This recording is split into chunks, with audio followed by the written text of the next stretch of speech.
Here at the Brave New Teaching Podcast, we are always looking for the newest, most engaging, and fantastic books for you, the teachers, to step up your game and enhance your practice. And we have a brand new book recommendation for you that we just couldn't wait for an entire episode to share. If you are looking for a professional development book that's going to serve you over this winter break, or maybe even as a gift to a fellow educator, we have got your next recommendation. You need to check out Roll Call by Dr. Jenna Copper. As you know, Dr. Jenna Copper is one of the greatest friends we have over here at the podcast.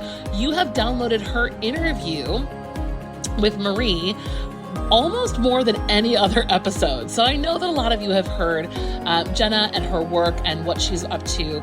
So not only should you listen to that episode, but you need to check out Jenna's brand new book. This book is phenomenal. And as you know, Dr. Copper is an education professor and former English teacher. So she's in everything from teaching students to teaching teachers. And she has written the ultimate guide to creating lessons that will really and truly captivate your students while still meeting those all-important standards. This book, Roll Call, is packed with practical strategies and innovative ideas that will transform your classroom. And for a very special bonus time, Jenna is offering an exclusive perspective plan toolkit absolutely free when you purchase Roll Call. It's going to be so awesome, and you are going to love all of the new ideas that you get. You can buy Jenna's book right now on Amazon. So head over to Amazon.com. Find your copy of Roll Call, and then once you have your order, you're going to go to rollcallbonus.com. That's ROLECALLBONUS.com, Roll Call Bonus, or head to today's show notes and claim your free perspective plan toolkit. It's a freebie right now when she's launching her book for the very first time. It's not going to linger around for very long. Your students will thank you, and you're going to thank you, because this is going to make you feel good about teaching and really amp up your energy. We're so excited for you to read it yourselves and let us know what you think. Talk to you soon and enjoy the show. Well, hello and welcome back to Brave New Teaching. Yes, folks, it's Amanda. I am here today to share some really exciting work with you. When you saw today's episode title, you're probably like, well, you're probably in a couple of categories, right? Like you clicked it and you're here. So you must at least be a little bit interested in what we have to say about summer reading. I think summer reading kind of gets a bad rap sometimes, and I really do believe it's worth rescuing. I think it's worth thinking about in a new, fresh light, right? We're in an era that has a very mixed relationship with reading. You know, like we've got a lot of standardized testing with reading. We've got a lot of reading requirements, but we also have this beautiful resurgence of, at least for the millennials among us, right? Reading is becoming this very fun and fashionable hobby again. And so I think that there is a way to rethink summer reading, because the summertime reading assignments really do kind of bridge that line between academic and fun, literacy skills versus reading for enjoyment. Both of those things are present. They always are. But I think with a summer reading focus and whatever the conversation is you're having in your department, there are reasons to continue finding ways to make it work. And I think that some of those ways might be redefining what summer reading actually looks like and what we want it to do. And so because of that, I actually recorded a webinar all about ways to rescue your summer reading program. And so I wanted to share that with you. I shared the webinar a while ago, and not a lot of people came, and that's fine. So I figured it was worth another shot to put it out into the universe and see if maybe some of you missed it, or some of you are just finding this episode here because you're a podcast person and maybe you weren't following me before. And I really wanted to just put it back out in the universe because I believe so deeply in the richness of what a summer reading program can look like. And I'll give you a hint. a really successful summer reading program has a lot more to do with fun than it has to do with requirements and expectations. As always, if you've been listening to me or you've been hanging out around my side of even Marie's, right? We're the same in this regard. We want to get the kids in the door with fun and excitement and joy. And along the way, they're going to get all that other good stuff too. They're going to get practice. They're going to get all these other skills that they need. But the summer slide is real. The learning loss that we see in children over the summer is not negotiable. The statistics, the research, it's all there. I'll talk about it with you in the webinar. There's a real slide over the summer, and there are things that we can try to do about it. Of course, we can't do all the things, but there are things we can do to have fun and make it meaningful as well. So I invite you to enjoy this webinar. In today's show notes, I will link for you the video version of this episode. So if you want to just listen to it for now, that's great. If you want to jump in and look at the slide deck later, I'll have that for you linked into the show notes. And everything else that we discuss in the webinar will be also linked in the show notes and on my website. And you'll be able to get all of that through just going to today's show notes. For the easiest way to get to everything, you're just going to go to bravenewteaching.com/summer reading, and it will all be there waiting for you. So get cozy, get comfy, listen in if you're at home, and if you have the wherewithal, grab a highlighter and a pen and maybe some notes and get to planning your summer reading. This is a wonderful episode to share with your department, so make sure that you share this around and let me know your thoughts at the end. You can always reach us at Instagram, you can send me an email, and we can talk more. So I'll see you at the end of the episode for some concluding thoughts. Enjoy the show and cue the music.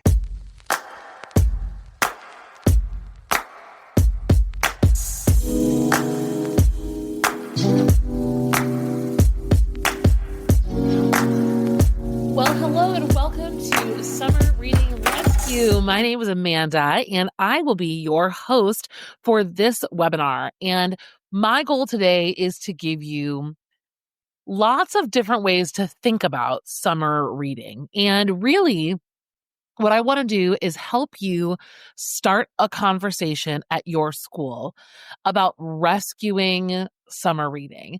In so many of the surveys and conversations that I've had with teachers across the United States specifically, this seems to be something that is dying at the secondary ELA level. Even sometimes in elementary schools, the efforts to put forth a summer reading program for students seem to have been met with so many obstacles that a lot of schools are quite simply giving up. And I don't blame them, and I don't blame teachers. And there are lots of reasons why this has become more and more difficult over the last 25 years. And so what we're going to do today is really look at what our actual options are, what the imperatives are, and what our options are, how we can move forward, how we can, instead of dismiss the idea of summer reading altogether, that we can have a conversation around what different solutions could look like. And like I said before, I really want this to be a conversation starter. We discover so much about ourselves, our schools, and our students when we actually make the time to have the conversation instead of make assumptions. And so that's what I want today to do for all of us. So let's go ahead and jump right in. So let's begin with what we just can't ignore. Yes, it's getting harder and harder to enforce summer reading the way that we've done it before, but we can't say that the problem has gone away, right? The reality of the summer slide is that students are losing ground over the summer. And specifically, it's happening to students who are already struggling. This is an infographic from Scholastic, and I think it's fascinating to consider even not even just the role of the student, but the role of the parent. This is the Parents Aware of Summer Slide and like what the summer slide is. we know that they will employ more strategies to encourage summer reading when they know about the reality of this dilemma. Look at what we see here. So parents that are aware of the summer slide, 62% of them are more likely to take their children to the library versus parents who are not. That's a big chunk. And having a relationship with the public library is a really critical component to the overall health of the literacy of our students inside school and out. Taking books on road trips and vacations, encouraging this healthy relationship with reading and not just putting kids in front of screens. It improves here. Putting limits on screen time, purchasing books from book clubs and book fairs. Not a huge difference here, but still a difference. Finding a new book series that the children like and knowing that there are going to be more books to read. I'm already doing that with my own child who's in kindergarten, right? So there is a lot of data here to support that parents recognizing what the summer slide is, as well as teachers talking to students about what summer slide is just a first step in acknowledging the reality that over the summer, there is definitely a slide in reading skills and other literacy skills over that period of time that students are not in school. There is lots of research here, so much research here. In fact, I just pulled an excerpt to share with you all. This slide deck is downloadable. These buttons are also clickable. So if you wanted to look more into this, you are welcome to. But let's just take a quick look here at this pulled excerpt from the research.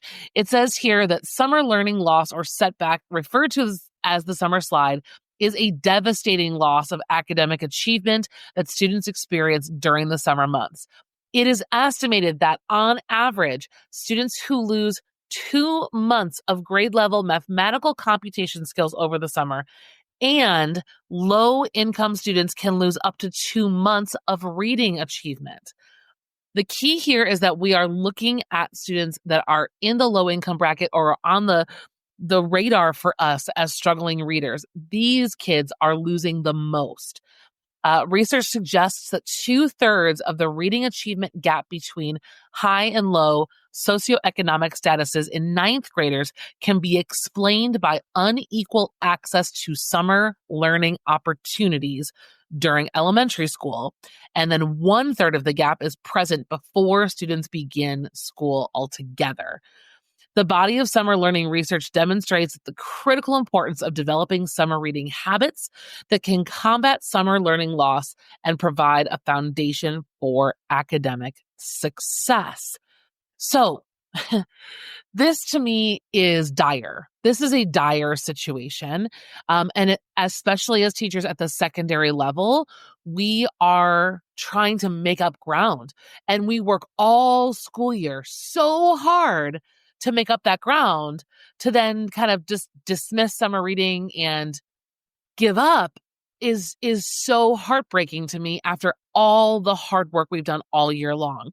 We are only making it harder for ourselves as our students come back to us, right? Like they are our students. They're our people. They're our family, right? These are the students that belong to our school community, and we are turning the other way sometimes.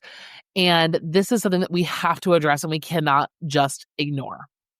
Now, what's really interesting here is this bullet point list. Summer learning research can be categorized under a couple of different themes. We can look at summer learning loss on disadvantaged youth. We can look at access to books and time devoted to reading, the importance of successful reading experiences, the impact of innovative summer reading programs. These are all ways to really kind of start another conversation with your department and dig into more of this research and what this presents to us as a problem. So I would encourage you to read the rest of this article and take the time bringing this to that conversation. But from here, I just want us to kind of be in this mindset, established in knowing that there is a literacy crisis at hand. And there is not this kind of flippant, expectation for summer reading just because. And I think we all know that, but it's a good reminder to think about why we do what we do and why we might push for things that deserve a little extra push.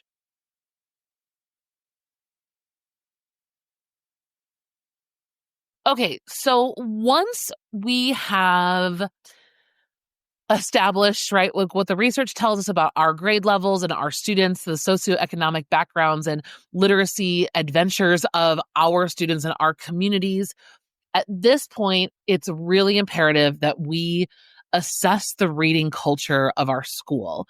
A summer reading program is a reflection of, or can be a reflection of, the culture of reading at your school all year long.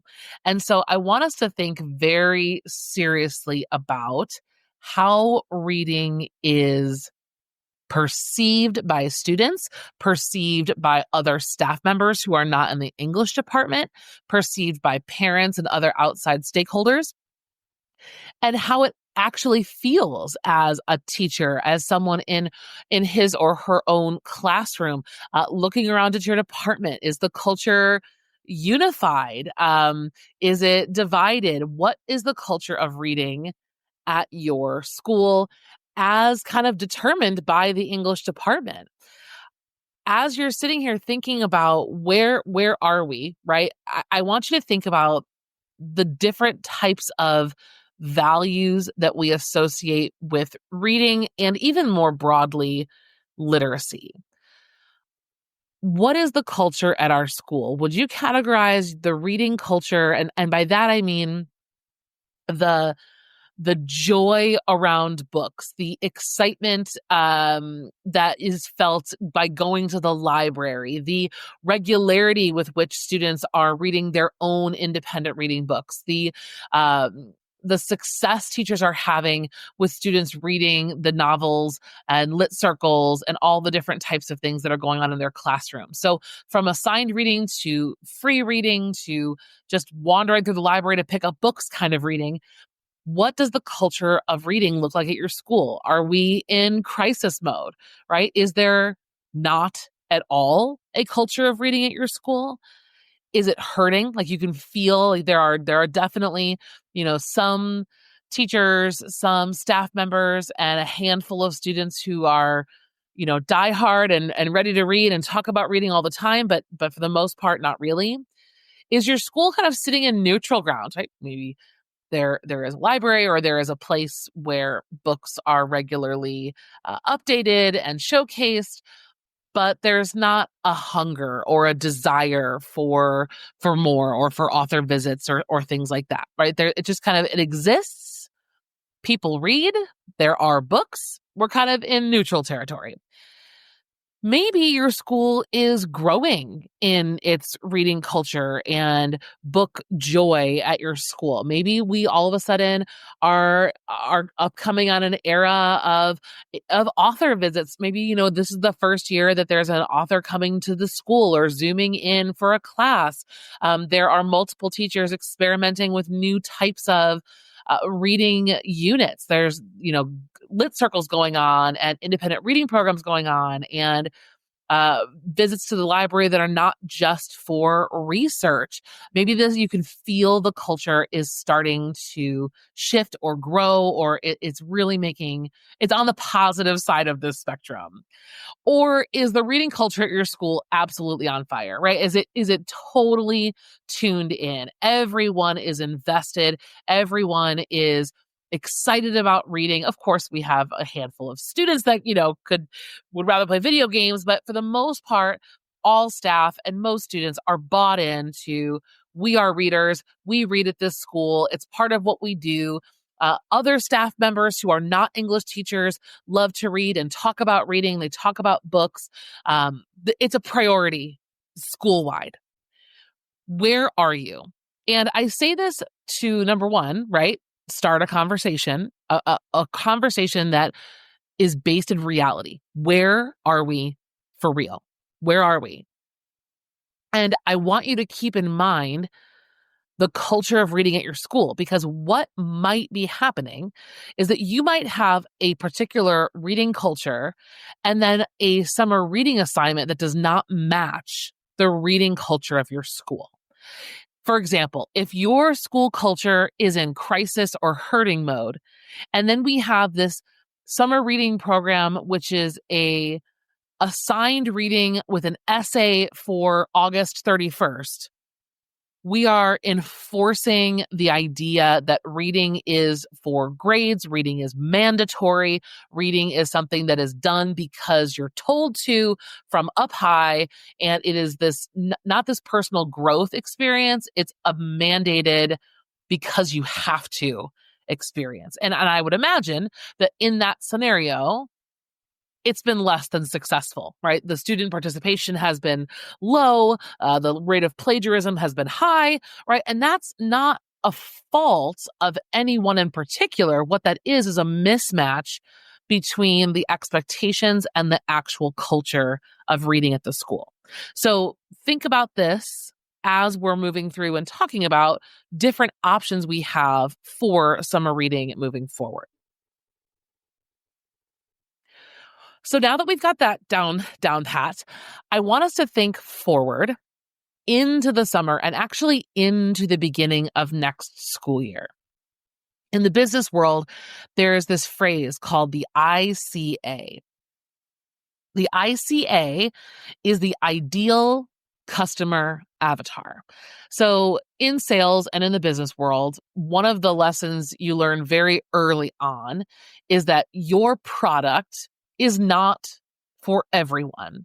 Your product is solving a very specific person's pain points, and having a very clear vision of who your ideal customer avatar is critical in the success of selling your product. So if I have, let's say, a mom blogger business and I am selling bookish tumblers, I've got bookish tumblers and drinks, other kind of drink paraphernalia.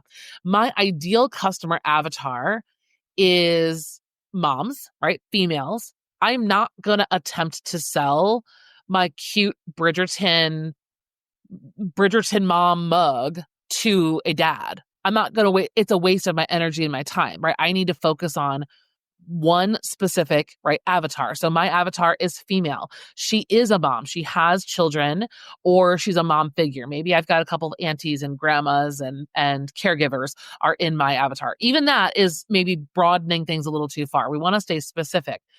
And then I'm also thinking about maybe her income level, right? My tumblers are super overpriced, right? They're $80 a pop.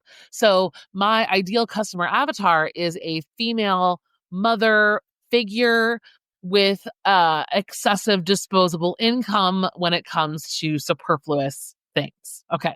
So I've kind of narrowed down who I'm talking to, and then all my messaging is going to speak to that customer. So what does that look like in school, right? Our students are not our customers. I don't mean to suggest that, but our students are the recipients of a program that we are creating. It's for them. It's not for us, especially summer reading. During the school year, things might be for us. Like we need to evaluate particular standards. Like that's important during the school year. That's not the case in summer reading. So maybe we have a couple of different ICAs in this scenario, but who are we trying to get on board with this summer reading program? Who are the ideal students, right? And I don't mean ideal as in perfect. I mean ideal. Like what is the composition of this kind of amalgamation of a student? What does that student look like that needs my summer reading program to support them over the summer? What does that student look like? And if we want to come up with 2 or 3 different students, you can name them, right? You can have Joaquin and Sarah and Renaya, right? These are the 3 students. We need these 3 to read this summer. And you can give them a personality. You can give them a backstory. You can give them demographics. You can give them all these things. And then as you look at them, right, these 3 different versions of students from your school, You can look at them and now design a program suited best for those students. So we stop daydreaming in kind of the ambiguous way of what a summer reading program would be cool or how we might like it to go. And instead, we're designing it for the kids who need it, the kids that need to do this work to stay right on track, to continue to build their literacy skills. How do we figure that out? Is we design an ICA and then we set our goals accordingly. So as we're envisioning our ICA, that ideal student, right, avatar, we are working towards serving them. And that's going to help us create and set some goals for parameters and set a purpose for this summer reading program. In this kind of teal scenario, this goal here, your goal might be read, participate, and nothing else matters. We might take the dirty A word out of the equation. I think the dirtiest A word in the world is accountability. Accountability is messed up in a lot of ways. We've misused this word, and I think students misunderstand what that means. And if our school is in crisis mode or in hurting mode, maybe the goal is just to start to reverse the downward trending attitude toward reading at our school. Maybe that's the first step, and that's awesome. If the goal of summer reading is to read, participate, and nothing else matters, not a quote unquote accountability measure at the end of the summer. We're just going in to have fun, to get books in student hands and talk about books as much as possible. That is a wonderful goal. Maybe in the yellow category, here's another idea for a goal. Maybe the goal of summer reading is to read, participate, and casually interact and share about the experience in the fall, or maybe even over the summer. Maybe the next step, if we're not kind of feeling super desperate, which again is like, I've been there, maybe we are at a point where we don't want kids to just read, but we want them to read and talk to people about what they're reading. We want to encourage a community of bookish conversation. That could be a goal. Maybe your school's at a point where it's really important to you all that there is not just reading and participation, but there is an academic connection to the curriculum. Please don't choose this option if it doesn't suit your ICA or suit where you've categorized your school in terms of that scale we looked at earlier. An academic connection to the curriculum is not necessary to improve the literacy skills of your students in your community. I'm going to say that again. An academic connection to curriculum is not necessary in order to improve the experience of literacy within your student population. It's just not. So take that with a grain of salt, right? Think about what that looks like for you, and let's keep going with a few more ideas. Okay, so in my various situations I've been in the classroom, I've seen a lot of different versions of relationships with books and classroom, school, book culture communities and access to resources and all kinds of things. And so I wanted to share with you kind of the best situation I've been part of, but also what it took to be there and why it was best for us. So the first thing we need to do is once we've kind of set our goal, we know our ICA, and we know about the reading cultures at our school, to start planning the summer reading program with all of that in mind, I suggest we actually think about August. We think about September. What is it that we want our students to do when they come back with regard to that summer reading? There are more options than you can actually think of. And I want us to think about what those are, because planning for the first 10 days of school is absolutely critical. Honestly, I don't leave school in May until I have copies made and everything ready for the first 10 days, because those first 10 days for me are the most vital, and like the ones I've really honed to be the most, I feel like, indispensable for the entire first semester.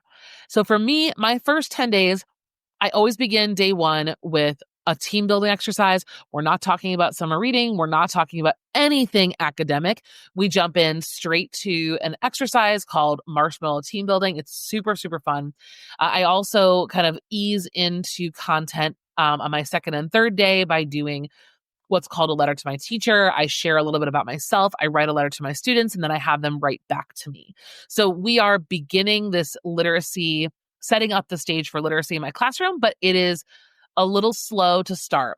And once we've kind of gotten through those first 1 to 3 of those first 10 days, we kind of move over that hump and we move into the more academic side of things.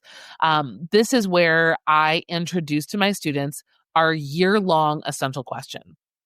And whatever it is that we're going to be exploring for the year, that typically, when things have worked really well, was also the guiding focus of our summer reading. So I would use the next, I think I'd say like 4 to 8 days to introduce the question, to casually discuss what students read over the summer with regard to that question, look at some poetry, nonfiction, TED Talks, things like that that are related to that essential question. And then my first 10 days, like little mini unit, culminates in a Socratic seminar. And the core question of that seminar is that year-long essential question. And then I do some sub-questions related to that. And so as students are showing up in seminar, they are welcome to discuss their summer reading book. They are welcome to discuss the poetry, the nonfiction, the TED Talks, and other texts as well. But this is a place for that summer reading to have an academic purpose, but not an academic punishment. And that culture of both reading for fun and reading for academics is kind of a beautiful hybrid. I feel like it really, really worked out well for us. I plan out this is kind of the plan that I use for my first 10 days of school. I actually have a full course. If this is something that you're like, what? This is a lot. I have like a drag and drop down menu, and I plan out my first 10 days of school all based on the 3 principles of relationships, routines, and rigor. So that's kind of what I'm doing as I'm working through my August, September plan, as I'm thinking about, for me, all of this is going to kind of culminate in a Socratic seminar in this scenario, in a school with a growing culture of reading. And I think that was really important in the success of a seminar, is that we were already pretty fired up about books to begin with from a whole school standpoint. If you're curious about what this also could look like in terms of specific year-long essential questions, here's an idea.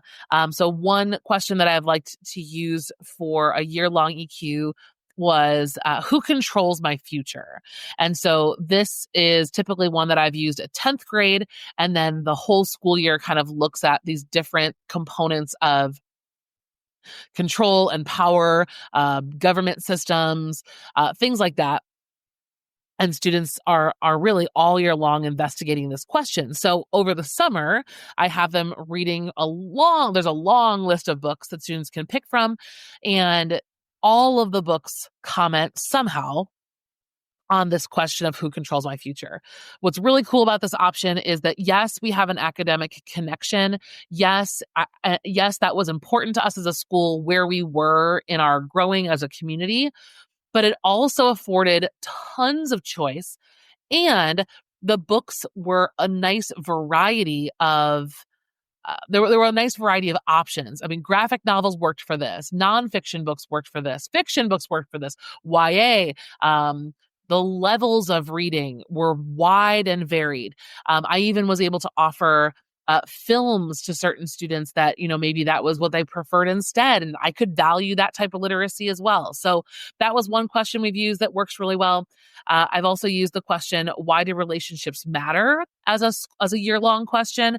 Again, the reading list then was contained to that essential question, but that question is so broad. Right. There were so many books that worked for this question. So when we talk about choice, I still love the fact that I'm limiting the students in terms of the question, but it's broad enough that we can kind of read together under the same umbrella. So this is how I run my first 10 days of school. And so by the end of that first 10 days, students have not only kind of tied the bow on their summer reading, like they know they've learned how the process works. And every year they go to their next teacher, their next teacher, the next teacher. They know what their summer reading book is for. They know the experience. I've had a wonderful experience getting to know my students through conversations around this EQ that, I mean, they really reveal so much about students, not only academically, but personally. There's so much that we get to know about them. So I really love this method, but it's not the only method. There are lots of other ways to touch back to that summer reading. So let's look at a couple other options. I've had students before do something in terms of like their, what they're going to do with their summer reading. I've had them do something with digital media, that the students can create a digital media product based on what they read or did over the summer. We'll talk more about like what qualifies for summer reading a little bit later.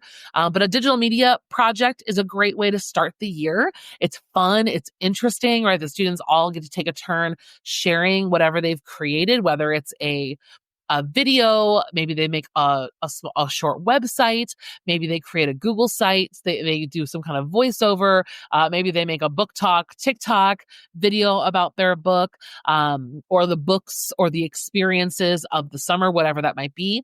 The Socratic Seminar, I've already talked to you about before, but I do have this kind of quick and easy handout that I can share with you. I will email all of these things to you guys after our webinar. So that's an option. A screencast is another really cool way to have students talk about their summer reading and maybe their summer break. You can kind of blend those two things together. So have them create a Google slide deck, and they can either make a one-pager or multiple slides. And then using screencast or even directly in Google Slides, students can record themselves kind of narrating through that digital product. They can narrate through that for either just for you, or that you can put it in Google Classroom for other students to view and to listen to. And that's a way for students to share what they've learned. A gallery walk is another really cool way of culminating the summer experience at the beginning of the school year. They might make something physical, a hands-on representation of what they learned from their summer reading experience, and then they can display it in the room, and students can take a walk around the room to see all of the different projects and read about them. That's a really fun way to celebrate summer reading as well. So those are a few ideas, things that have worked well for me in the past, but not all of them are created academically equally, right? And that's okay. That's okay. We don't need to be as worried about academic proof of reading as maybe we have been in the past. If what we're staring at is disengagement in reading, amping up the testing, essay writing, unenjoyable accountability building experiences for August and September, I don't think that's going to improve or rescue our summer reading programs. All right, guys, I hope that you've got some really good thoughts swirling around right now when you're thinking about your summer reading program. The purpose is so, so important. So if you have not sat down and really kind of listed out and written out and thought through your purpose, and maybe even taken a chance to look back at some of the research that we shared, make sure that you get a chance to do that. I want to pause us here to give you that moment to really think through, why you're doing summer reading. So once you've done that, you can come back to the show, Brave New Teaching, next Thursday. We will launch part 2 of this webinar. We'll be ready for you. And if you just can't wait, head to bravenewteaching.com/summer reading, and you can get everything you need right there and just jump in ahead of everyone else. But next week, if you're here at the podcast, we're going to talk more about the importance that your reading program has choice. And I'm going to give you a lot of ideas for what choice could look like. And finally, we're going to talk about the interaction, the way that students interact with you, with each other, with the community, with parents, all those different pieces, bringing the reading experience to life, not only through like physically or digitally selecting a book, but then being able to interact with it and the community of readers is going to make this experience even better. So we'll dig through all of that next week. I can't wait to see you there. Thanks for coming and thanks for listening. We will see you later. Have a wonderful week at school. Thanks again for listening to Brave New Teaching. We'd love to keep the conversation going over on Instagram. And while you're there, check out the links in our bio for the most up-to-date events going on in Happy Hour and the Brave New Teaching community. Thanks for being here and have a great week at school.